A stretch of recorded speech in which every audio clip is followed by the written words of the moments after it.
Confucius wasn't the only philosopher traveling around China at this time. During the golden age of Chinese philosophy, the contention of the 100 schools of thought, it saw the rise of a school known as legalists. They disagreed with Confucius, as viewed that human nature was good. Legalists argued that humans, by their very nature, were evil, and could only be made good through guidance of strict laws and powerful rulers and a strong state. Among the many legalism philosophers, Han Fei is the one that we are going to talk about.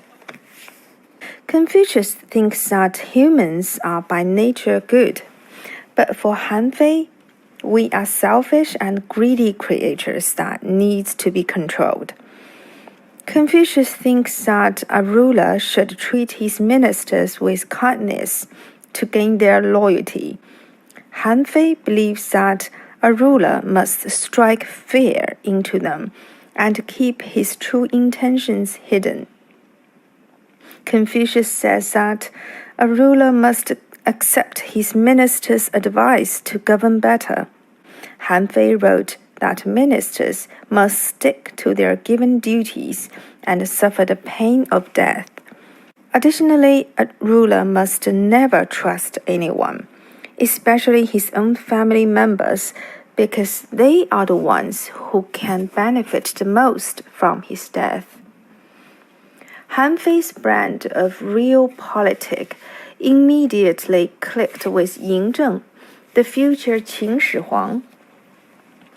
His past experiences, revolt by his own brother, court factionalism, cool attempt by his mother's secret lover, all proved to him that everything Han Fei had written was right. It practically reinforced his own ideology. His governing method was right all along. He just needed to crank it up a few notches.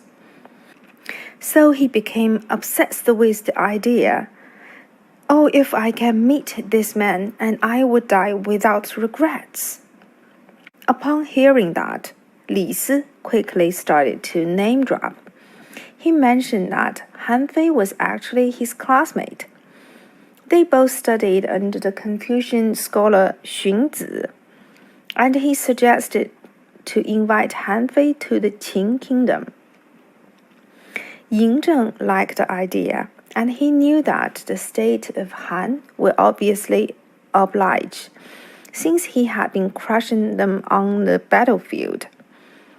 Han Fei was a noble from the tiny neighboring state of Han.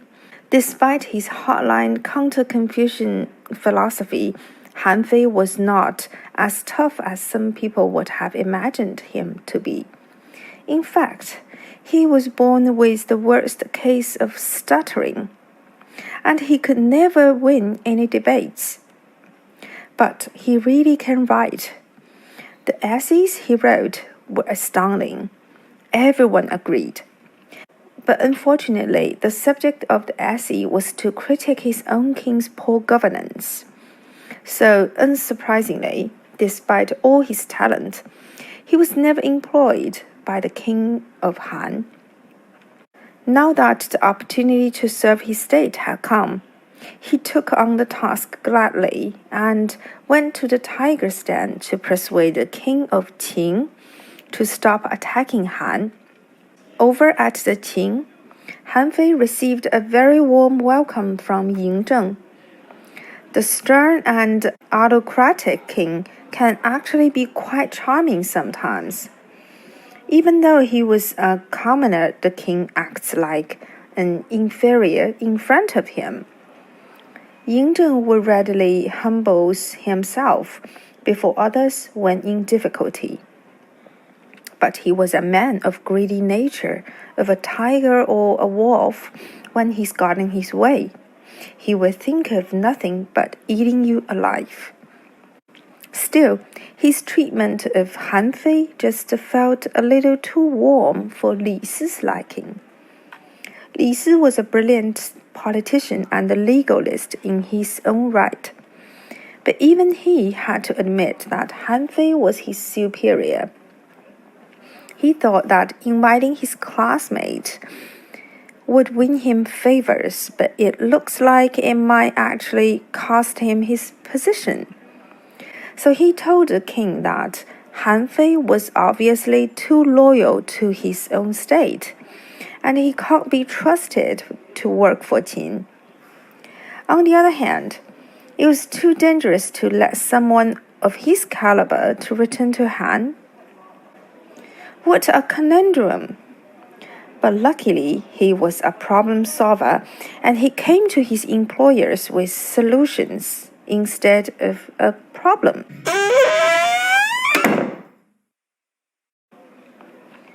While imprisoned, Han Fei decided to do what he does best. He wrote an essay to change the king's mind, and it worked. The king regretted his decision, but unfortunately, it was too late to change it. Because by the time he was reading the essay, Li Si had already forced his rival to commit suicide by drinking poison. Despite his death, Han Fei's philosophy survives all the way to this day. In fact, you can find his collected essay in the book named after him, Han Fei Zi. He did not invent legalism. Some form of it had been practiced and espoused as far back as the 7th century BC by a chancellor of the state of Qi, and even relatively recently, about 100 years before Ying Zheng's time, by a former minister of Qin, Lord Shang. But many agree that Han Fei was the one who perfected it. The goal of Han Fei's legalism was the unification of 7 states, meritocracy, standardization of rewards and punishment, brutal conformity to the given task and roles, and most importantly, absolute centralization of the power of the sovereign. Ying Zheng implemented all those policies and made legalism the state philosophy. Ying Zheng owed much of his success to this oppressive philosophy. It practically won him the empire. With Ying Zheng as a strong and winning backer, who later became the first emperor of China, Qin Shi Huang, legalism looked like the one that had the greatest chance to succeed and become the dominant philosophy of China. This school of thought is a great fit for Qin Shi Huang's personal ideology. It emphasizes on the draconian use of rules and laws to achieve certain goals. In his case, it was unifying China. Once Ying Zheng did that in 221 BC, he made legalism the official state policy of his empire and tried to wipe out all the other schools by burning their books, including Confucianism, which we mentioned once back in chapter 2. Obviously, he did not succeed completely, as many classics were reconstructed later in history. But many books from lesser schools did not survive the devastation. It was remembered as one of the greatest literary tragedy in Chinese history for a time during the Qing dynasty. However, the draconian rules of legalism led to the rise of multiple popular revolts, combined with the weak leadership of Qin Shi Huang's successor, thus caused the downfall of Qing's empire in a merely short 15 years period. Legalism will be replaced by Confucianism in later dynasties, but throughout China's history, there had never been any empire that did not implement some of legalism's ideas.